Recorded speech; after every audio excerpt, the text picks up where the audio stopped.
Assalamualaikum warahmatullahi wabarakatuh. Perkenalkan, kami dari kelompok 9 yang beranggotakan yaitu yang pertama, Sylvia Nova Audina, NIM 12403193010. Yang kedua, Berliananda Ramadhania, NIM 12403193021. Yang ketiga, Isna Karisatun Nisa, NIM 12403193031. Dan yang terakhir yaitu saya Adiniyah Anis Kurla, NIM 12403193040. Di sini kami akan menjelaskan materi tentang pajak bumi dan bangunan. Nah, yang pertama kita harus mengetahui dulu definisi dari PBB. Pajak bumi dan bangunan atau PBB adalah pajak yang dipungut atas bumi dan bangunan yang muncul karena adanya keuntungan dan atau kedudukan sosial ekonomi bagi seseorang atau badan yang memiliki suatu hak atasnya atau memperoleh manfaat daripadanya. Sedangkan dasar hukum PBB ialah Undang-Undang Nomor 12 Tahun 1985 sebagaimana telah diubah dengan Undang-Undang Nomor 12 Tahun 1994. Asas PBB terdiri dari 4, di antaranya yaitu yang pertama, memberikan kemudahan dan kesederhanaan. Yang kedua, adanya kepastian hukum. Yang ketiga, mudah dimengerti dan adil. Yang keempat, menghindari pajak berganda. Saya Isna Harisatun Nisa, NIM 031 akan menjelaskan terkait objek dan subjek PBB, dasar pengenaan pajak, serta tarif PBB. Yang pertama adalah objek dan subjek PBB. Objek pajak bumi bangunan berupa bumi dan bangunan. Bumi adalah tanah dan perairan pendalaman serta wilayah laut dan tubuh bumi yang ada di dalamnya. Bangunan berupa rumah, jalan tol, kolam renang, pagar mewah, kapal, dermaga, taman mewah, tempat olahraga, dan lain-lain. Sedangkan subjek pajak bumi bangunan, orang pribadi dan badan yang pertama mempunyai hak atas bumi, yang kedua memperoleh manfaat atas bumi dan bangunan, yang ketiga memiliki bangunan, yang keempat menguasai bangunan. Yang tidak termasuk objek pajak bumi bangunan meliputi yang pertama, digunakan untuk kuburan, peninggalan purbakala atau yang sejenis dengan itu. Yang kedua, digunakan oleh perwakilan diplomatik, konsulat berdasarkan asas perlakuan timbal balik dan perwakilan organisasi internasional yang ditetapkan Menkeu. Yang ketiga, digunakan semata untuk melayani kepentingan umum, seperti tempat ibadah, rumah sakit, panti asuhan, pesantren dan madrasah, dan museum. Yang keempat, hutan lindung, suaka alam, hutan wisata, taman nasional, tanah pengembalaan yang dikuasai oleh desa dan tanah negara yang belum dibebani hak. Saya Berliananda Ramadhania, NIM 021, selanjutnya akan menjelaskan terkait dengan NJOP, NJOP-TKP, dan NJKP. Yang pertama adalah NJOP, nilai jual objek pajak, yaitu harga rata-rata yang diperoleh dari transaksi jual beli yang terjadi secara wajar. Bila tidak ada transaksi jual beli, maka NJOP ditentukan dengan cara yang pertama adalah dengan melakukan perbandingan harga dengan objek lain yang sejenis. Yang kedua, dengan nilai perolehan baru. Dan yang ketiga adalah dengan nilai jual pengganti. Besarnya NJOP ini ditentukan berdasarkan klasifikasi objek pajak sektor pedesaan dan perkotaan, objek pajak sektor perkebunan, objek pajak sektor kehutanan, objek pajak sektor pertambangan, dan objek pajak sektor perikanan. Berikutnya ada nilai jual objek tidak kena pajak atau NJO PTKP. Besaran NJO PTKP ini ditentukan untuk masing-masing kabupaten atau kota yang sebesar-besarnya adalah senilai 12 juta untuk setiap wajib pajak. Dan apabila seorang wajib pajak ini memiliki beberapa objek pajak, maka yang diberikan NJO PTKP hanya salah satu objek pajak yang memiliki nilai paling besar. Sedangkan objek pajak lainnya tetap dikenakan secara penuh tanpa dikurangi NJO PTKP. Untuk lebih jelasnya bisa dilihat pada contoh ini.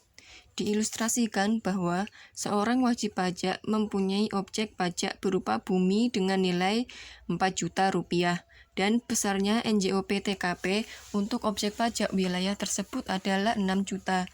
Maka besarnya PBB yang dikenakan untuk objek pajak tersebut adalah tidak ada karena NJOP objek pajak tersebut berada di bawah batas NJO PTKP-nya sehingga tidak dikenakan PBB.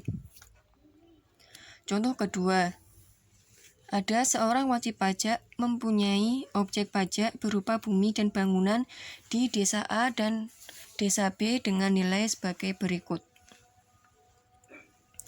Bila NJO PTKP untuk wilayah tersebut adalah 10 juta rupiah, maka besarnya NJOP untuk perhitungan PBB-nya adalah yang harus dilakukan pertama kali adalah mencari NJOP dari dua desa tersebut yang mempunyai nilai paling besar. Di sini bisa dilihat bahwa yang memiliki nilai NJOP terbesar adalah desa A. Maka dari itu, objek pajak yang dikurangkan NJO PTKP adalah objek pajak yang berada di desa A sehingga nilai NJOP untuk perhitungan PBB di desa A adalah sebesar 12 juta, sementara perhitungan NJOP di desa B adalah dikenakan secara penuh yakni sebesar 18 juta tanpa pengurangan NJO PTKP. Kemudian ada nilai jual kena pajak atau NJKP. NJKP ini adalah besaran nilai jual objek yang akan dimasukkan ke dalam penghitungan pajak terutang yang tertuang dalam pasal 6 ayat 3 Undang-Undang Pajak Bumi Bangunan. Persentase untuk perhitungan NJOP-nya adalah sebesar 40% dari NJOP untuk A. Objek pajak perkebunan, B. Objek pajak kehutanan, dan C adalah untuk objek pajak lainnya yang wajib pajak perorangan dengan NJOP atas bumi dan bangunan sama atau lebih besar dari 1 miliar. Sementara itu, persentase sebesar 20% dari NJOP dikenakan untuk objek pajak pertambangan dan objek pajak lainnya yang NJOP-nya kurang dari 1 miliar. Dasar pengenaan pajak. Dasar pengenaan pajak adalah nilai jual objek pajak atau NJOP. NJOP ditetapkan setiap 3 tahun oleh Kepala Kantor Wilayah Dirijen Pajak atas nama Menteri Keuangan dengan mempertimbangkan pendapat gubernur atau bupati atau wali kota setempat. Dasar perhitungan pajak adalah yang ditetapkan serendah-rendahnya 20% dan setinggi-tingginya 100% dari nilai jual objek pajak atau NJOP. Besar persentase ditetapkan dengan peraturan pemerintah dengan memperhatikan kondisi ekonomi nasional. Tarif pajak bumi dan bangunan. Tarif pajak bumi dan bangunan atau PBB ditetapkan besarnya 0,5% dari NJKP.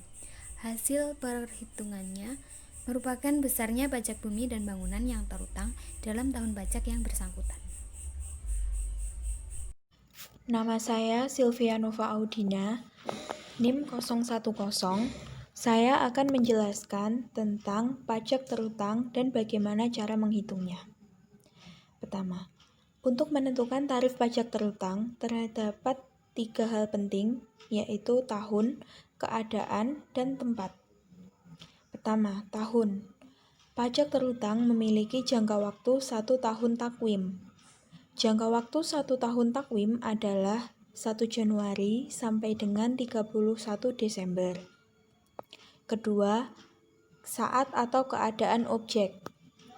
Pajak terutang ditentukan berdasarkan objek yang dilaporkan pada tanggal 1 Januari, sekalipun objek tersebut mengalami perubahan.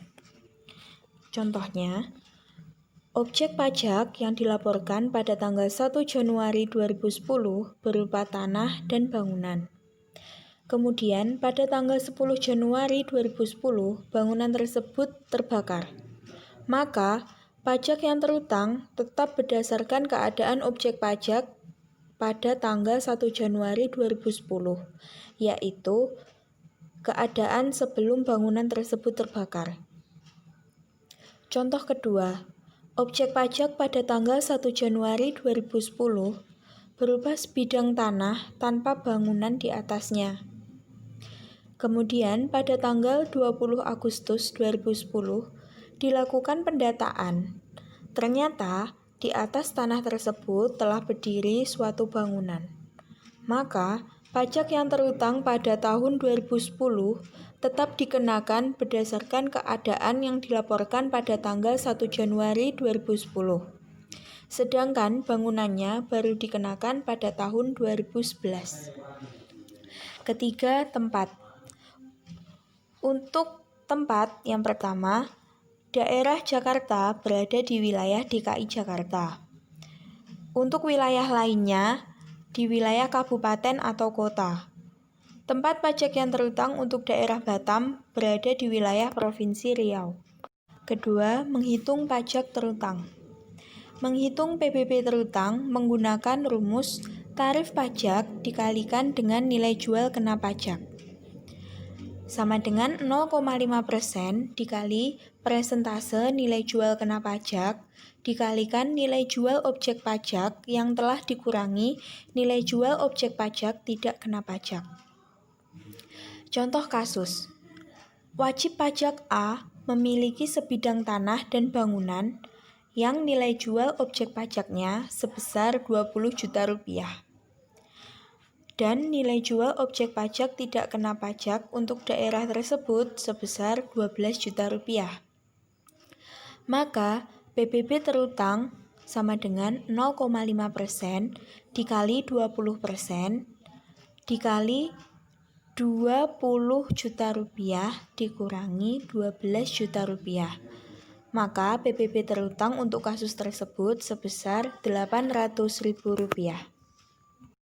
Pernyataan pertama, Direktur Jenderal Pajak dapat mengeluarkan surat ketetapan pajak atau SKP apabila SPOP tidak disampaikan bahkan setelah ditegur secara tertulis. Maka jumlah pajak dalam SKP adalah pokok pajak ditambah dengan sanksi administrasi sebesar 25%. Berdasarkan pernyataan tersebut, menghitung PBB terutang dengan sanksi tidak menyetorkan SPOP menggunakan rumus PBB terutang sama dengan pokok pajak ditambah sanksi administrasi. Contoh kasus, menurut SPOP, wajib pajak A memiliki pokok pajak sebesar 2 juta rupiah. Tetapi, hingga dikeluarkannya surat teguran, wajib pajak tidak segera menyetorkan SPOP ke Dirjen Pajak. Maka PBB terutang sama dengan pokok pajak 2 juta rupiah ditambah dengan sanksi administrasi sebesar Rp500.000 yang diperoleh dari 25% dikali 2 juta rupiah. Maka jumlah pajak yang terutang dalam SKP sama dengan 2 juta rupiah ditambah Rp500.000 sama dengan Rp2.500.000. Pernyataan kedua. Apabila ternyata pajak yang harusnya terutang lebih besar dari yang dihitung berdasarkan SPOP yang disampaikan, jumlah pajak terutang dalam SKP adalah selisih pajak yang terutang berdasarkan hasil pemeriksaan dengan pajak terutang yang dihitung berdasarkan SPOP ditambah denda administrasi sebesar 25% dari selisih pajak yang terutang. Berdasarkan pernyataan tersebut, menghitung pajak terutang apabila SPOP tidak sesuai dengan kenyataan menggunakan rumus PBB terutang sama dengan selisih pajak ditambah denda administrasi. Contoh, menurut SPOP yang diterbitkan berdasarkan SPPT yang diisi oleh wajib pajak, pajak yang terutang sebesar Rp2.000.000. Setelah dilakukan pemeriksaan, ternyata pajak yang terutang seharusnya Rp2.500.000. Maka, PBB yang terutang adalah selisih Rp500.000 yang diperoleh dari Rp2.500.000 dikurangi Rp2.000.000 ditambah dengan denda administrasi Rp125.000 yang diperoleh dari 25% dikali Rp500.000. Maka jumlah pajak terutang dalam SKP adalah Rp625.000. Pernyataan ketiga, sesuai dengan ketentuan, pajak terutang yang pada saat jatuh tempo pembayaran tidak dibayar atau kurang dibayar, dikenakan denda administrasi sebesar 2% sebulan, yang dihitung dari tanggal jatuh tempo sampai dengan hari pembayaran untuk jangka waktu. Berdasarkan pernyataan tersebut, apabila terjadi keterlambatan pembayaran, maka jumlah PBB yang terutang adalah pokok pajak ditambah dengan denda. Contoh kasus, SPPT tahun pajak 2010 diterima oleh wajib pajak pada tanggal 1 Maret 2010 dengan pajak yang terutang sebesar Rp500.000. Oleh wajib pajak baru dibayar pada tanggal 1 September 2010. Berdasarkan kasus tersebut, penyelesaiannya sebagai berikut. Diketahui, pokok pajak sebesar Rp500.000. Denda 2% dari pokok pajak, yaitu 2% dikali Rp500.000, sama dengan Rp10.000. Maka, pajak terutang yang akan dibayar pada tanggal 1 September 2010 adalah Rp500.000 ditambah Rp10.000 sama dengan Rp510.000. Apabila wajib pajak membayar pada tanggal 1 Oktober 2010, penyelesaiannya sebagai berikut. Diketahui pokok pajak Rp500.000, denda 2 kali 2% dari pokok pajak, sama dengan 4% dikali Rp500.000. Sama dengan Rp20.000. Maka, pajak terutang pada tanggal 1 Oktober 2010 sama dengan Rp500.000 ditambah Rp20.000 sama dengan Rp520.000. Demikian penjelasan materi dari kelompok 9. Apabila ada kurang lebihnya kami mohon maaf. Wassalamualaikum warahmatullahi wabarakatuh.